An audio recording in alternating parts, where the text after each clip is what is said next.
लुत्फ़अंदोज़ हो सके। इसके साथ साथ कोई रिक्रिएशनल एक्टिविटी भी यहाँ पर हम रखेंगे ताकि जो लोग आएंगे वो ये तमाम चीज़ें कर सकें। इन परिंदों को फीडिंग करने का क्या तरीका होगा उसके अंदर भी हम बच्चों को सिखाएंगे, उनको रोशनास करेंगे। ये 1.5 एकड़ पर मुहित फैसिलिटी होगी। तकरीबन 40 फीट ऊंचाई होगी इसकी, ताकि एक अच्छा माहौल उन परिंदों को मिल सके और हमारे बच्चियाँ आके एंजॉय कर सकें। तो ये काम का हमने आगाज़ कर दिया है। कल मैंने प्रेस कॉन्फ्रेंस में आपको बताया था कि बल्दिया उज़्मा कराची शहर के अंदर इस साल तकरीबन कोई 46 अरब रुपए ख़र्च करने जा रही है।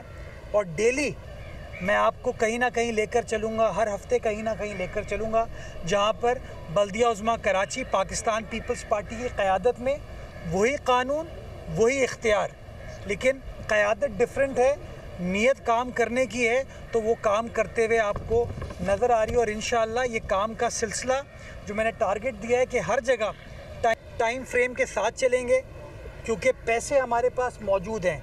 ये नहीं है कि इसके लिए मज़ीद पैसे दरकार हों, फिर स्कीम रिवीजन के लिए जाए, फिर मैं पैसे जमा करूं। जो पैसे इसके हैं वो बजटेड हैं, मौजूद हैं, काम होता जाएगा, पेमेंट होती जाएगी। और मैं ठेकेदार को कहता हूं, ये मैंने टीम को कहा है कि कॉन्ट्रैक्टर्स को कैटेगोरिकली कहें, जो कॉन्ट्रैक्टर काम करेगा as per the specification, quality quantity को मद्देनज़र रखते हुए उसके साथ काम करें। जो काम नहीं करेगा उसको ब्लैक लिस्ट करें। ये नहीं हो सकता कि KMC ब्लैकमेल हो।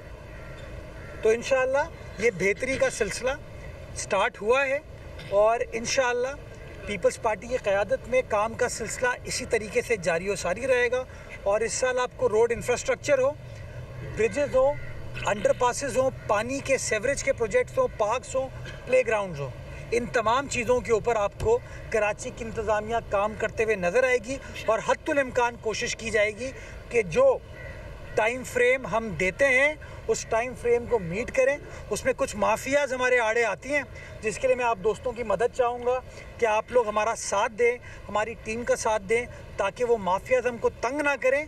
और जो हम कमिट करते हैं कराची के अवाम को, कराची के शहरियों को, उस कमिटमेंट को इंशाअल्लाह वल अज़ीज़ फुलफ़िल करने में हम कामयाब हो सकें। इस उम्मीद के साथ कि आने वाला वक्त इस शहर कराची के लिए, इसकी आवाम के लिए, हमारे सूबा सिंध के लिए, सारे पाकिस्तान के लिए अल्लाह सुब्हाना ताला मज़ीद बेहतर फरमाए। ताहिर साहब जी, कुछ पाबंदियाँ, कुछ मजबूरियाँ होती है, वरना इंटरनेशनली जितने भी प्ले ग्राउंड्स हैं, पार्क्स, उनके साथ दीगर तफरी यानी खाने पीने की और छोटे बड़े बच्चों के बड़ों कमर्शियल एक्टिविटी भी होती है, कमर्शियल कह लें जो भी हमारे इसका फुकदान है, पाबंदियाँ हैं और बहुत सारी चीज़ें हैं।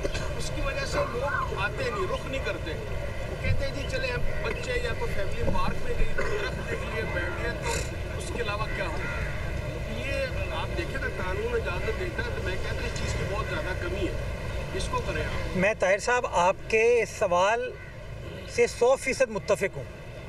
दुनिया भर में जहाँ कहीं भी आप जाते हैं, और दुनिया भर में मेरा मतलब है इवन पाकिस्तान के अंदर इस्लामाबाद, लाहौर आप जाएं, पार्क जो है ना वो पब्लिक की जगह है। और पब्लिक जो है ना सिर्फ दरख्त देखने के लिए नहीं आएगी, पब्लिक जो है सिर्फ फूल देखने के लिए नहीं आएगी, पब्लिक जो है सिर्फ झूला झूलने के लिए नहीं आती, पब्लिक जो है वो एक्टिविटी के लिए आती है, जिसका नाम हमने कमर्शियल एक्टिविटी कर दिया। लेकिन अगर किसी पार्क में चाय मिलेगी तो वो रिक्रिएशन है। आप मुझे बताएं, कराची वाला कहीं जाए और चाय के बगैर रह पाए? कराची वाला कहीं जाए वो बन कबाब के बगैर रह पाए, चिप्स के बगैर रह पाए, आइसक्रीम, गोला गंडा, कुल्फ़ी के बगैर रह पाए, कॉफ़ी, इसी तरह पिज़्ज़ा हो गया, कोई बर्गर हो गया। मैं समझता हूँ दुनिया भर के अंदर आप हाइड पार्क जाएं, शहर के बीच में है, और वो इसलिए इतनी शानदार जगह है कि वहाँ डेली हज़ारों की तादाद में अफराद आते हैं। क्यों? क्योंकि वहाँ खाने पीने की जगहें भी हैं, रेस्टोरेंट्स भी हैं, बोटिंग की एक्टिविटी भी है। कुछ चीज़ फ्री नहीं होती वहाँ पे। अगर वहाँ बेंच भी लेते हैं ना, कि अगर आपको बेंच पे बैठ के किताब पढ़नी है, एक फोल्डिंग चेयर होती है वहाँ पे, उसके भी वो 1 पाउंड आपसे चार्ज करते हैं गालिबन 1 घंटे के। जब मैं पढ़ता था तब का रेट याद है, आज मुझे नहीं पता। लेकिन हमारे यहाँ पता नहीं क्यों ये बात कर दी जाती है कि अगर कोई इस तरह की आप फैसिलिटी देंगे तो वो कमर्शियल है। उससे ज़मीन का स्टेटस तब्दील कर दिया। तो मैं आपकी इस बात से मुत्तफ़िक़ हूँ और यही सोच के हमने अपने पार्क्स के अंदर वो रिक्रिएशनल एक्टिविटी स्टार्ट की। रिक्रिएशनल एक्टिविटी का बुनियादी मकसद ये था कि लोग उन पार्कों का रुख करें। बाग इब्ने कासिम 134 एकड़ पर है, 134 अफराद वहाँ पे नहीं होते थे। हाँ, मवेशी जो क्या कहते हैं इनको, हीरोइन पाउडरी हैं, मंशियात से वाबस्ता लोग, वो तो आपको बैठे हुए नज़र आते थे, लेकिन आपकी फैमिली, मेरी फैमिली, एक आम आदमी की फैमिली आपको वहाँ बैठी हुई नज़र नहीं आती थी। तो हमने वहाँ पे वो रिक्रिएशनल एक्टिविटी स्टार्ट की, स्पोर्ट्स के नाम पे, फुटबॉल के नाम के, पैडल के नाम पे, क्रिकेट के नाम पे। आज वहाँ पे सैकड़ों की तादाद में डेली लोग आते हैं। वहाँ पे लोगों को रोज़गार भी मिला हुआ है और वो हमारा पार्क आबाद हो गया है। यही चिड़ियाघर का हाल था, यही सफारी पार्क का हाल था, वो आबाद हो गया। ताहिर साहब, आपने आज से 20 साल पहले याद होगा कि हिल पार्क अगर आप जाते थे तो वहाँ पे आप रोल कबाब भी खा सकते थे, चाय भी पी सकते, सब कुछ कर सकते थे। थैंक्स टू गुलजार अहमद साहब, वहाँ कुछ नहीं कर सकते आप, सब कुछ तोड़वा दिया उस आदमी ने। पता नहीं क्या क्या शौक़ था चीज़ों को तबाह करने का।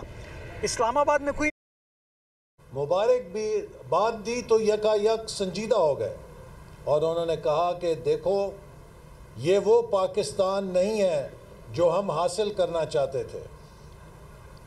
ये हमें मोर्चा मिला है और हम इस मोर्चे से असल पाकिस्तान बनाएंगे। तो हमने उस मोर्चे को भी आधा गंवा दिया। लेकिन आज जो साजिश की गई पाकिस्तान को तोड़ने की, कायद आज़म और इकबाल के उस पैगाम की सच्चाई देखिए कि आज उस धरती के अंदर भी भारत के ख़िलाफ़ वही तहरीक पैदा हो चुकी है आज़ादी की।